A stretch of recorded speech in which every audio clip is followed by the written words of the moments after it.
يستقبل موقع برلمان.com النائب البرلماني عن دائرة إسكانية تملل والكاتب الجهوي لحزب العدالة والتنمية بجهة سوسمة السطرعة، وفي نفس الوقت عضو لجنة مراقبة المالية العامة ومنسق الشعبة لفريق العدالة والتنمية. سي أحمد الدراك، مرحبا بك. شكرا. أول سؤال يتبادر إلى الذهن من خلال هذه الصفة اللي عندكم في البرلمان، بغيناك تعرفنا بالدور ديال هذه اللجنة ديال المراقبة المالية العامة، شنو هو العمل ديالها داخل البرلمان؟ شكرا. في البداية لابد نشكر موقع برلمان.com لتحليل هذه الفرصة كنواب برلمانيين باش نتكلموا على واحد العدد ديال القضايا والمحاور ذات البعد الوطني واللي تسترعي اهتمام الرأي العام الوطني. اولا ما يتعلق بهذه اللجنه الجديده في البرلمان المغربي، لجنه مراقبه الماليه العامه، هي لجنه تم احداثها بناء على بعض مواد ومقتضيات مواد النظام الداخلي لمجلس النواب اللي صدق عليه مجلس النواب في الدوره السابقه، دوره ابريل من السنه الماضيه، بعد ملاحظات ديال المجلس الدستوري اللي كانت ملاحظات يعني مرتبطه بالتسميه. الاسم كان في البدايه لجنه مراقبه النفقات او النفقات العموميه، الان لجنه مراقبه الماليه العموميه، يعني كاين واحد التعديل في التسميه. وهذه اللجنه تم الشروع في العمل بها منذ دوره يعني ابريل الماضيه 2014، يعني منذ شهر ابريل الماضي. والحمد لله في هذه اللجنه استطعنا باش نقطعوا عده اشواط، خصوصا ما يتعلق بمحور الاساسي الاول اللي بدينا به محور الوقصه، واللي عددنا تقرير بشانه الان اصبح جاهزا بتوصيات واضحه. ايضا تم الشروع في مناقشه يعني الدعم الموجه للجمعيات باستدعاء السيد الوزير المكلف بالعلاقات مع البرلمان والمجتمع المدني، اللي قدم تقرير يعني حول وعرض حول هذا الدعم. وان شاء الله في هذا الشهر جويلية المقبل في الاسبوع الجاي والاسبوع الذي يليه سنشرع في مناقشه هذا الملف. اذا هذه اللجنه ان شاء الله عندها اختصاصات مهمه في مراقبه الانفاق العمومي، في علاقتها بالمجلس الاعلى للحسابات، يعني الاطلاع ومتابعه التقارير التي تصدر عن المجلس الاعلى للحسابات، ثم ايضا مناقشه القوانين المرتبطه بالنفقات العموميه بصفه عامه. بالنسبه لهذه اللجنه هي ممثله بجميع الفرق البرلمانيه. نعم. ممثله بجميع الفرق البرلمانيه، وانتم كتشغلوا منصب ديال المنسق ديال الشعبه. الى اي حد ممكن ان هذه اللجنه هذه تساهم في تطوير الميزانيه ديال 2015؟ وكما يعني اسم اللجنه يدل على عملها، هي تراقب الانفاق العمومي، بمعنى تاتي بعد الانفاق انها تراقب من خلال اولا رصد الاختلالات التي تتضمنها التقارير التي يعدها المجلس الاعلى للحسابات، وايضا من خلال اللقاءات اللي غتنظمها مع الوزراء، من خلال الزيارات الميدانيه، من خلال يعني الاستدعاء لمدراء المؤسسات العموميه لمراقبه الانفاق العمومي، اي الدرهم ديال الماليه العموميه اين انفق. هذا هو الدور الاساسي. ثم ايضا ما يسمى بالجوده في الانفاق، يعني ان الانفاق يكون في مستوى مقبول ومهم. سي أدراك، نمشي معك في خصوص ما يثار حاليا في الشارع المغربي ولدى بالخصوص الطبقه الوسطى، كذلك موظفين. المساله ديال المشروع الذي وضعته الحكومه فيما يخص التقاعد، إصلاح الصندوق الوطني للتقاعد. كيف ترون بأن سيتم هناك إصلاح رغم المعارضة الشديدة التي لوحظت مؤخرا من طرف لم نقل الكل، نقول مجموعة من الهيئات النقابية الممثلة وطنيا والأكثر تمثيلية. كيف ترون أنه يمكن إصلاح الصندوق الوطني للتقاعد بالطريقة التي بالمشروع الذي قدمتموه؟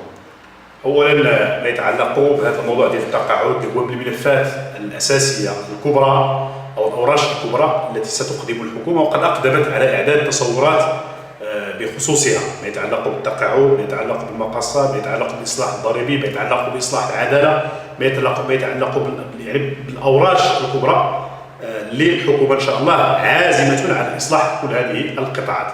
ما يتعلق بهذا المحور ديال التقاعد اللي اساسي اولا ان التشخيص الذي انجزه جهات او جهاز مستقل عن الحكومه وعن البرلمان اللي هو المجلس على الحسابات وقف على اختلالات، يعني في كتاب او تقرير مفصل وقف على اختلالات كبيره فيما يتعلق بهذا الموضوع ديال التقاعد. وبالتالي فمن حيث التشخيص ليس هناك اشكال، الجميع متفق في ان هناك فعلا اشكال حقيقي، وان اغلبيه المعارضه لا احد اليوم قال بان التقرير الذي اعده المجلس على الحسابات تقرير مغلوط. وكيف تفسرون هذه لا سناتي، لا انا غير فقط اتكلم عن التشخيص.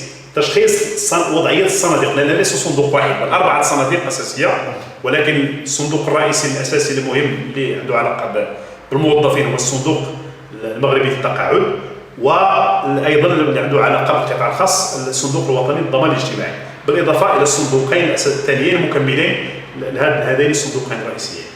المجلس على الحسابات قابل الحكومه، يعني الحكومه صحيح نبهت ووقفت على اشكال حقيقي مرتبط بهذا الموضوع ديال التقاعد ومرتبط بالسيوله ديال هذه الصناديق واحتياطاتها من يعني الموارد ديالها الماليه، ولكن جاء التقرير ديال المجلس على الحسابات اللي هو هيئه دستوريه ومؤسسه دستوريه، يعني ماشي تحت وصايه البرلمان ولا تحت وصايه الحكومه، بل هو مؤسسه دستوريه مستقله، وكيجي يقول ما قالته الحكومه بنفس الشيء. بمعنى التشخيص اليوم لا احد يمكن ان يزيد على الاخر في ان هناك اشكال فيما يتعلق بالتشخيص. الاشكال اليوم الان في طريقه المعالجه. صحيح انه يمكن نتحدث الان بيتحمل المسؤوليه. اين ذهبت الاموال التي جمعت في السنوات الماضيه لما كان الموظف او الدوله، ونحن نتذكر نبقاو في طريقه المعالجه. لماذا ترون علاش بالضبط كنشوفوا هذه النقابات يعارضون طريقه معالجتكم لهذه العمليه؟ لا، الحكومه عندها تصور، وطبيعي في جميع دول العالم الحكومه تاتي بتصور تطرحه للفرقاء، الفرقاء الاجتماعيين، الفرقاء السياسيين على مستوى البرلمان، الفرقاء في المجتمع المدني يطرح، لكن هناك تصور، الحكومه عندها تصور واقترحته، ولكن الان نقاش، هذا نقاش عمومي، النقابات من حقها ان تناقش، ومن حقها ان تسائل المراحل السابقه، ومن حقها ان تطرح من المسؤول على هذه الوضعيه. الهيئه النقابيه كلها مسؤول، يعني من حقها ان تطرح هذا الاشكال ديال من المسؤول اليوم، ولكن ايضا من حقها ان تساهم في الحل وان تقترح الحلول. واعتقد ان رئيس الحكومه الخطاب ديالو كان واضحا في ان النقابات من حقها تحتج، من حقها تعارض، ولكن من حقها ان تشارك وتقدم بدائل واختيارات اخرى ان كانت موجوده. اما الصندوق اليوم فاعتقد ان نحن تتبعنا، خصوصا الصندوق المغربي للتقاعد اللي كيعني طبقات كبيره من الموظفين، واللي من هنا ل 2021 اعتقد انه حوالي 125 مليار درهم، يعني غتخص اليوم باش ندخلوها في هذا الصندوق. وحنا راه السبب نعرفوا جميعا لماذا احتياط الصندوق تقي سنه بعد اخرى، لان التوظيف اقل من التقاعد، الناس كيتقاعدوا اكثر من الذين يتوظفون، وهذا يعني الايه معاكسه في الستينات وفي السبعينات وفي الثمانينات اللي كان يعني الناس اللي كيتوظفوا اكثر بكثير من الذين يتقاعدون، وبالتالي موارد الصندوق اكبر من المصاريف ديالو. وبالتالي فاليوم باش نقول الوضع ما زال ما كاين حتى شي حاجه نهائيه في الموضوع.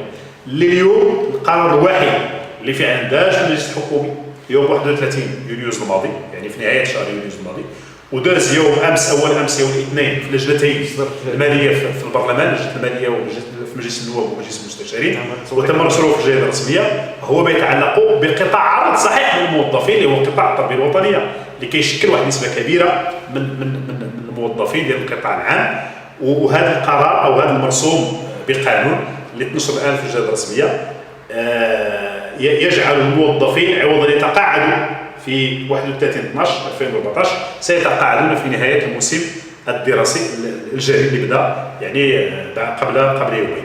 وبالتالي فهذا الموضوع ديال الاصلاح ديال التقاعد عمليا فيه التعليم واللي قانونيا رصين في يعني بالنسبه للمرسوم خاص بالتعليم فقط، خاص بالتعليم، خاص بالتربيه الوطنيه، موظفي التربيه الوطنيه والتعليم العالي. التعليم العالي ايضا يعني باش اطر التدريس، يكون اطر التدريس، بمعنى ان واحد يعني عنده واحد المنصب غيشغلوا بالشهر السعودي يعني في هذه الايام اليوم عوض ما نقلبوا على البديل ديالو في شهر 12 او في شهر يناير غيستمر الى نهايه الموسم الدراسي، وهذا ما يخلقش ارتباك في يعني في العمليه التعليميه والتربويه. اذا سمحتي السي احمد، يتم اتهامكم مؤخرا بانكم هربتم مشروع اصلاح نظام التقاعد الى المجلس المجلس الاقتصادي والاجتماعي. يتم حاليا مناقشته داخل المجلس الاقتصادي والاجتماعي دون مناقشته في اطار حوار اجتماعي ما بين الحكومه والنقابات. بماذا تردون على هذا الاتهام؟ انا اعتقد ان هذه المجلس الاقتصادي والاجتماعي به هو مؤسسه دستوريه، ليس فقط رايه ليس مطلوبا فقط في التقاعد، بل رايه مطلوب في كل القضايا المثاره وعلى راسها القضايا التشاركيه. يعني الان صدر الراي ديالو بخصوصه، وهو مطالب بابداء الراي في كثير من القضايا التي تثار في الساحه السياسيه. ولكن ايضا النقابات قد بعضها او اغلبها قدم رايه يعني لرئاسه الحكومه، واعتقد انه يعني ملزم بتقديم الراي، حتى النقابات ملزم بتقديم الراي. قد نختلف صحيح، ولكن لا بد ان نختار حلا. المقترح ديال الحكومه اللي فيه ثلاثه ديال الاوجه: اولا الرفع في السن ديال التقاعد بشكل تدريجي، و6 شهور دابا بالنسبه للقطاع التربيه الوطنيه والتعليم العالي راه غتزاد عمليا 6 اشهر، بمعنى بشكل تدريجي يزيدوا 6 شهور في افق 62 سنه. ولكن الاجراءات كلها اللي غادار اليوم لن تكفي لمعالجه الاشكال في التقاعد، بمعنى غيبقى مازال الاشكال مطروح. لا بد من نفكر في حلول اخرى. واعتقد ان التقرير ديال المجلس الحسابات كان واضحا في الاتجاه نحو احداث قطبين كمرحله اولى: قطب عمومي وقطب خصوصي، ثم التوجه نحو قطب واحد، يعني التقاعد يكون فيه العموم الاجراء من القطاع العام والقطاع الخاص، ثم توسيع وعاء يعني ديال المنخرطين في التقاعد. لماذا لا ينخرط يعني واحد العدد ديال الفئات في المجتمع تريد الانخراط في التقاعد، ولكن ما عادش ما نوفروش لها يعني الاجراءات القانونيه باش هي يعني تدخل هذا. وبالتالي فانا كنظن ان هذه المؤسسه لحاله اي نص، ماشي فقط المشروع ديال اصلاح التقاعد، هذا المؤسسه هذا امر مطلوب، لانها مؤسسه دستوريه وفيها من الرجال يعني اللي عندهم الكفاءه والدرايه بكثير من المواضيع اللي ان شاء الله تناقش هذا الموضوع. وما كاينش حتى شي تاريخ.